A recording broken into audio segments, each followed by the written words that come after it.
Hi everyone. So I'm Amanda Englishby and I'm here with Adele Hooton. We are both wellbeing practitioners who are specialists in our fields. And what we're going to do is we're going to come on here each week and we're going to give you some tools, tips and techniques that are going to help you within this time of huge turbulence and uncertainty. We're very aware of that. We both work very strongly within the wellbeing sector. And we have so many tools and techniques. We now have the time as well to share these with you freely. So this is our way of helping you throughout these sessions each week. We are going to be putting out one each week. It's our way of kind of paying it forward. If you do want any further information about ourselves and what our tools and techniques and skill set are, then please have a look in the comments below. We're going to put our details so then you can look at our websites and know how to contact us for further information if you wish. Okay, but apart from that, we're going to be popping on each week for you with a nice helpful tool. At the end of each session, we're going to give a takeaway for you, so you have something to take away from this session, every session, that will then help you move through this time. So we hope you find it beneficial. So, Adele, what do you think then about this current situation and what we're experiencing? Because it's not great, is it? No, it's not great. I think, as you alluded to, the reason for us doing this is because it's not so much the virus that is the problem now, as I perceive it, although the virus, I'm not belittling the virus and all the people that are very vulnerable to it. I think there's a bigger virus here, and that's the fear surrounding the virus, which is almost superseding the virus itself. And that's really why I wanted to come on and talk about that, because, you know, fear really is a choice. And once you understand that, it's very liberating. And I think that's really what we need to talk about. Providing, you know, everybody is sticking within the guidelines, you know, the two meter rule. I think it was 1.5 and now it's 2 meters. Yeah. You've got your one walk and everything else, and the self-isolation, which is really paramount. You know, those are precautionary measures, but I think what people are doing, they're doing measures fear-based. And that we see in terms of like the buying of toilet rolls, stockpiling of rice. I mean, if you're eating that much rice and pasta, you're not going to need a toilet roll, let's face it, because you're going to be so bunged up. So, you know, we can't do anything about the virus right now other than those precautionary measures that we're taking. But what we can always do is something about that fear. Yeah, and I do believe, like you just said, then, you know, there is a bigger virus that's going on here, and it's a virus in the mind as well. So although we've got the coronavirus, we've also got a virus going on here, and it is based upon fear, you know. And when we're in a place of fear, as we know, then you go into that fight or flight mode, and everybody's just goes into, you know, survival, aren't they? That's why, as you said, the toilet rolls are going, everything else, you know, we need this, and everybody's just looking in some area for external safety. Yeah. But I believe, and as we know through our practices, and I think if you develop that safety in here and in here, then you're going to be able to move through this place of fear and uncertainty with a bit more ease. Yeah. And like you've just been saying about the control element, there are still a lot of things in our control, and we can start to see that when we've moved through the place of fear, when we're in a better place of calm or love. Absolutely. Yeah, I mean, control's a big thing where stress, anxiety and worry is concerned. So much anxiety comes from people trying to control that which they cannot control. I always talk about this experiment done with monkeys. There were 2 monkeys in a cage, and what they were doing was measuring the stress levels of the monkeys, and they would give the monkeys a little electric shock every now and again and measure the stress levels, and clearly as they got the shock, the stress went up. Then they gave one of the monkeys a control, and that monkey could preempt and stop that shock. Now, guess which was more stressed, the one with or without the control? it was the one with his stress levels were constantly up there trying to control that which it couldn't control. The other one was just like, oh, there's a shark. Oh, there's a shark. Stress levels up and down. You know, it accepted its situation. Yeah. And that is key in situations like this, acceptance. Yeah. And I guess that's us as well, not saying that we're telling people to accept and be okay with the coronavirus. We're kind of saying it's easier if you do come from a place of acceptance. And the acceptance is going, yes, we accept this situation is awful, we accept the fear, but what is in our control and how can we move through this? Would you say? Absolutely. And I think people also forget that at the moment, you know, our main priority is to keep ourselves healthy. Now, yes, people are doing it. I can see very good things online. People are now, you know, they're doing all their online workouts and things, which is really good in this transition. And, Yeah. you know, some people can luckily still go out for a walk and things, as we know. And they are quite conscious about getting the good foods in, some people. Apart from the pasta and there are whatever, but there are some that are going for the green stuff as well, and really trying to do that. But I think people forget that with stress, if your fear elevates stress, and this is a cycle, because then stress heightens our cortisol level, Mm-hmm. and then if our cortisol level is heightened, then this tires our immune system. Absolutely. So Yeah. actually, we can't be in this place of fear, because not only is affecting our mind and emotions, it actually can help us in a sense to contract whatever virus is going around, because we're lowering our immune system. Yeah, 100%. I mean, when we're in that place of fear, in that place of fight or flight, I mean, most people know what the fight or flight is. You know, we perceive a threat, therefore we flood our bodies full of cortisol, adrenaline to give us the ability to fight or to run away. Now, we're flooding our bodies with this cortisol and adrenaline, and whilst we're in that state, we don't need our immune system, because we're too busy about the limbic system. It's about, you know, getting away. It's about survival. So in that state of survival, we don't need our immune system. We don't need that cell regeneration. Our digestion can take a back seat, because all those are secondary to survival. And as a result of that, our immune system is impeded as well. So actually being in that state of fear, you are more vulnerable to this virus, ironically. Yeah, it's paramount to manage your emotions, to elevate your immune system. You know, a few seconds of anger can impede your immune system for 48 hours. A few seconds of laughter has been proven to boost it. So, you know, Yeah. I implore people to think about, you know, how much anger have you been displaying to maybe other people who aren't doing what you feel they should be doing, or, you know, how much worry have you been putting out there as to the situation, versus how much laughter. You know, laughter is a natural medicine that people really need to be participating in at these times, more so than ever.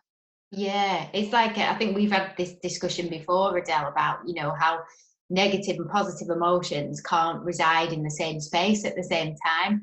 So if you know, fear and joy, as I said, like if you're laughing, you can't feel fearful, you know, the same, it is impossible. So, you know, it's about how we can then start gaining control over that then, because people say, well, I can't, what is there to laugh about? Well, actually, you have a choice, Of course you people. do. We all have a choice to stay in fear, be angry, start thinking about all this worry and procrastinating about the future that we don't know because it's not in our control. Or we can start to learn how to press that pause button and manage this, so then we can create that calm inside, and the opposite to what we are feeling. Absolutely. I mean, a question, you know, every thought creates an emotion. Everything's energy. Emotions are energy in motion. You know, we live in a world of energy. We are energy. And every thought creates an emotion. Yeah, it's a vibrational energy. Who controls your thoughts? Mm. You do. If you control your thoughts create your emotions. Therefore, you can control your emotions. So if you're in a fear state and then anxious about everything that's going on, that's your doing. You're creating that. Nobody else is creating that, you. The problem is people feel like they're little corks bouncing about on an ocean. out of control, and some days the waves are up here. Right now we're on bloody storm Norma or whatever it might be nowadays, and some days it's quite calm, and most people live their lives like that, feeling that they have no control. When you do, you're creating it all, and you're not even the cork, you're the ocean, you're the one that's creating it. And I always say the mind, if you imagine the mind is like a big cave where you house all your memories. And in your cave, you'll have some really positive memories, some really good, lovely memories. And like most people, you'll have some really shit memories in there. And imagine your awareness to be like a torch that you can shine anywhere in that cave. So you have the choice, you have the ability to shine that torch on the shitty things or the good things. Yeah. And the scary thing is, Amanda, is that, where energy flows, where attention goes, energy flows. Have you heard that saying? Yeah, I Flows. think I want to use it. Energy goes where focus flows. Yeah, same thing. So Same thing. wherever we place our awareness, that grows. We know this from a scientific point of view. And that doesn't matter whether it's a negative energy or a positive focus and energy. It's like, if you've got a garden and you water that garden, what grows? The flowers or the weeds? Yeah. Both grow, because it's indiscriminate, isn't it? So, I like one about the two wolves as well, Adele. Do you like that? Which wolf are you going to feed? The angry, the frustrated, the stressed one, or the one that has compassion, love, joy, happiness. Absolutely. And people forget, and I guess we're kind of hopefully a little reminder for everybody to give you a bit of the tough love and say, you do have control. Yeah. Stop it. If you want things to be different, then come on, we're going to teach you and hopefully help you by showing you some tools and techniques that can help you in this time. And you have a choice whether you do them or not, because what's the choice? Sit in that negative place or go in the positive place. And we're not, as I say, we're not dishonoring this whole situation. It is tools to get you through, and they will help. And going back to energy as well, Adele, don't you find as well that a lot of people don't realize, when they think about how much energy does it take out of your body when you're in a negative state? Yeah, when you're angry, frustrated, it takes so much energy, because afterwards you're exhausted. Yeah. Okay, but actually, how much energy does it take to put your place in a positive state of mind? When you're laughing, when you're feeling joy, that's kind of not taking up much energy. It's lovely energy. No. And we can see this in the people that we surround ourselves with. How many times have you been around somebody and you come away from them like drained, and you're just like, and that negative energy, we call them energy vampires. They just suck it out of you. But then conversely, you could be around somebody and come away laughing, you feel high, and the energy has different vibrations, as you know. The lower vibrational, the denser frequencies like anger, resentment, guilt, fear, which so many people are experiencing now, is a very low vibrational, dense energy that depletes our life source, if you like. But the higher vibrational energies, love, excitement, thankfulness, gratitude, let's think about what we got to be grateful for. Yeah, because there's still so much. And this is the thing, it's like I know that there'll be people out there, as we're talking through this, they'll go, oh, what have I got to be happy about right now? What's the joy? What's the this? Well, actually, do you know what? Maybe we're lucky enough to still have some food in our fridge. Maybe you're lucky enough to have still some people over the phone that you can speak to, or online, or these portals that we've got here now. Maybe the sun's shining a bit today. Okay, now somebody will go, but this is happening. Yeah, but which one are you going to choose to look for today? Absolutely. It is a choice. We can never always control what goes on outside of us, but we always can control what goes on inside of us, and we always have awareness and a choice of where to place that awareness. I'm seeing this time as, I live on my own, so little bit boring. I can see it as, oh my gosh, what am I going to do? Or this is an opportunity for me to do things that I haven't done, that I needed to do, and to go within, and to really delve deeper within to my own psyche, which is what I've been doing, and getting to know myself. And I can't do that if I'm surrounding myself with all this negativity and fear, and and I just choose, it's a choice, I choose to switch off from it. I never watch the news anyway. It's like, what's the point? No. And equally so, I'm choosing to there's so many funny videos going around now, you've probably seen them, Amanda, about this coronavirus, and let's watch those rather than listening to all the fear.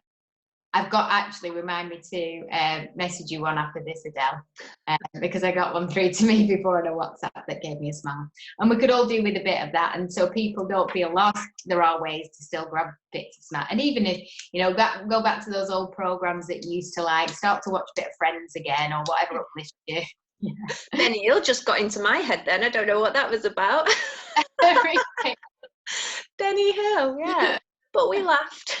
Yeah, whatever works for us, isn't it? And going back to the Friends at the moment, I think it's important that, if I call them fountains and drains.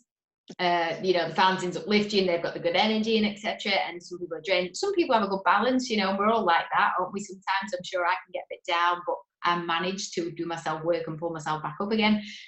But connect with these fountains as well.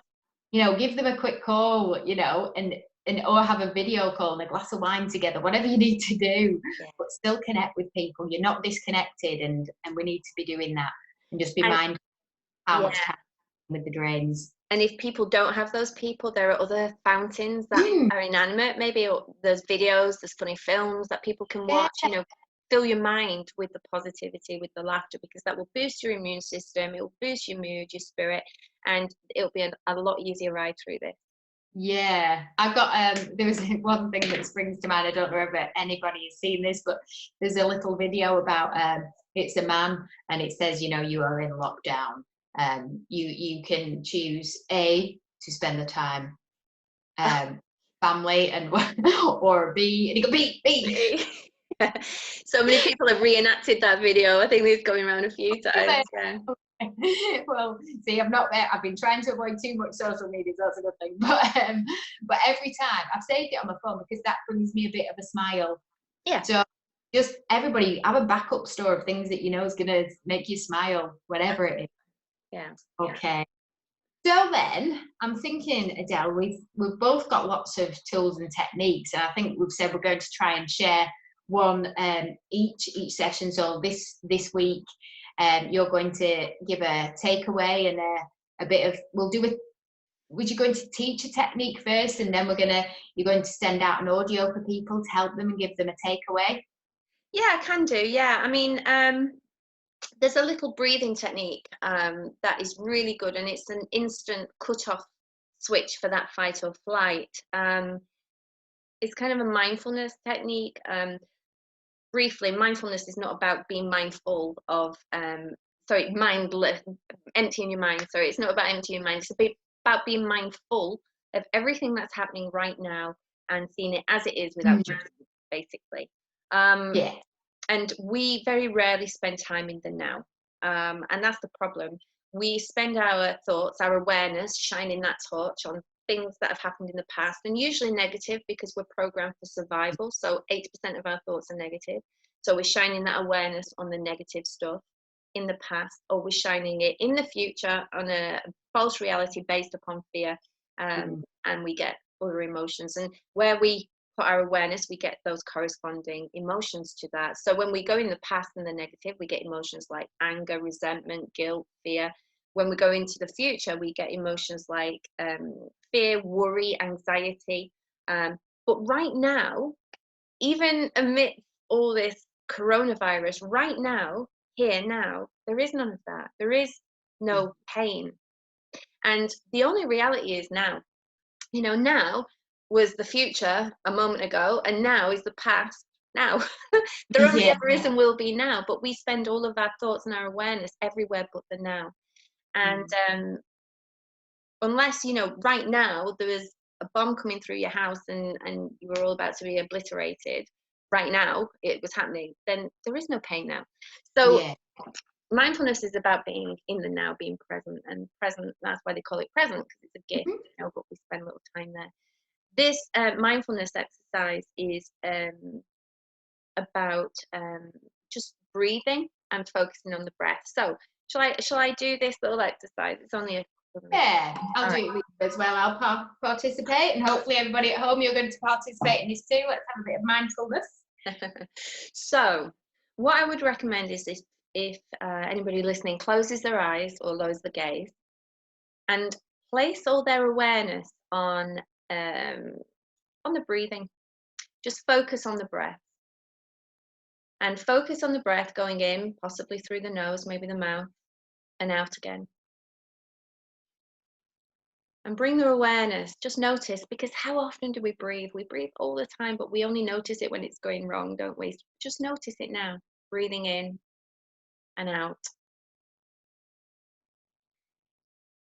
And as you're focusing on your breath, just become aware of any noises that you hear here right now. Just notice them. They're neither good noises nor bad noises, they're just noises. Just have an awareness of the noise that you hear as you sat here right now. And now have an awareness of your seat. If you sat down, assuming you are, just feel the seat beneath you supporting you. Notice how that feels. Acknowledge it, what you feel right now.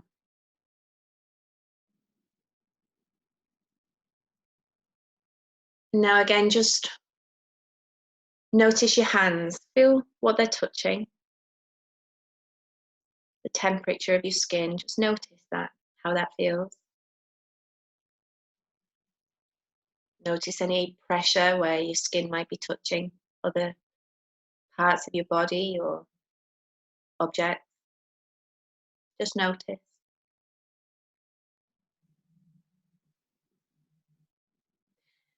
And now bring your awareness into your eyes. Just see what you see behind your eyelids. Some people see a light nothing. Some people see a dark nothing. Just look deep into what you see. Really deep. Just notice.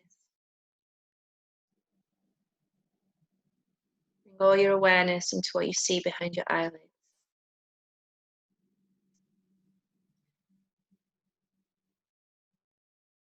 And now I want you to bring your awareness to your chest. Notice where your heart is. You know where that is. I want you to imagine that opening up and breathing in deeply through your heart. Just imagine that breath traveling down to your stomach, up and out through your heart again. Breathing in, down, and out. Bring all your awareness to your heart. In, down, and out.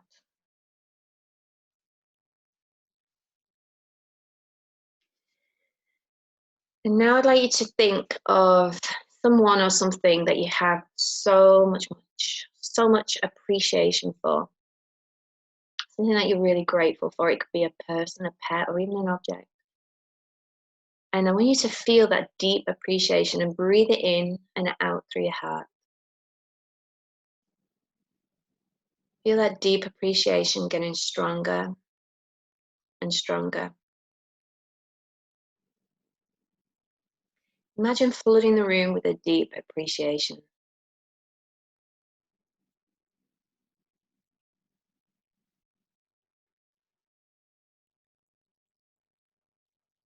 Now just bring your awareness back to your breath, breathing in and out through your nostrils, through your mouth. Feel your fingers, just wiggle your fingers. Notice your feet flat on the ground. Whenever you're ready, just allow your eyes to open. Oh, thank you. That was lovely. I'm sure everybody benefited that joined in that lovely mindfulness place that you've taken. There's a method behind that madness. There's a couple of things I ask people to do. First of all, grounding themselves, being in the present, noticing what they see, hear, feel right now. Yeah. But then breathing in and out through the heart. If you imagine breathing in and out through the heart slowly, it will slow your heart rate down, because the mind doesn't know the difference between imagination and reality in terms of your physiology. If I get you to imagine sucking on a lemon, your taste buds start to water. So breathing in and out slowly through the heart slows that down. So it's a cut-off switch for that fight or flight, because when you're in the fight or flight, your heart rate increases, so it slows it right down. But also, as you said before, Amanda, you can't think of two different emotions, which are just energy in different motions. You can't think of two converse emotions at the same time. So whilst you're focusing on what you're appreciating, it's impossible to be in that fear state. So it's a cut-off switch for that fight or flight on an emotional and a physical level. And if more people did that, then there'll be less anxious people right now. Yeah. I kind of encourage that with a lot of my clients with breathing exercises, just to put that stop in before the thoughts and everything continue on that cycle. So it is about pressing that pause button, and we will hopefully, I'll get in a future session maybe a chance to do some different breathing exercises as well, and we can give a range of different techniques like this. But I know that you did mention that you're going to, how can people access that? Are you going to give them the website to tap in to download that, or? Yeah, I mean, I've used an audio that I recorded, about 16 years ago. It's progressive muscle relaxation, hypnotherapy audio, and I give it to people. And the comments back from people, some people, even last week, somebody said, the audio that I was listening to, I have had the best night's sleep I've had ever, a 12 hours sleep, just by listening to this one 13-minute audio. It's basically taking you down, relaxing you down into that REM sleep, so that alpha theta state, where is very restorative for you emotionally and physically. So if anybody wants to listen to that download, we'll probably put a link in here, but it's on www.mindmasters.co.uk/downloads, plural. So I will say that again, www.mindmasters.co.uk/downloads. Don't put it in the Google bar, it's on a private page. Put it in the actual address bar at the top. But everybody's more than welcome to listen to that. Excellent. So what a lovely way to end the session. So I hope that you've all found this really beneficial today. I always enjoy our conversations, Adele, and I'll enjoy our conversation next week as well. But just to give you a heads up, people, next week, then I will be giving a technique, an EFT technique. So if you want to look that up in between these sessions, you can. But basically, it's the tapping technique, and I'll explain that a bit more next week. But I'm going to give you a demonstration, and I'm going to guide you through working through and releasing this feeling of uncertainty at the moment. And I will be giving you also a takeaway sheet at the end as well to help you with that, to continue that practice. EFT is a phenomenal technique. It's a brilliant technique, and it's one that anybody can do, and it's brilliant for children as well.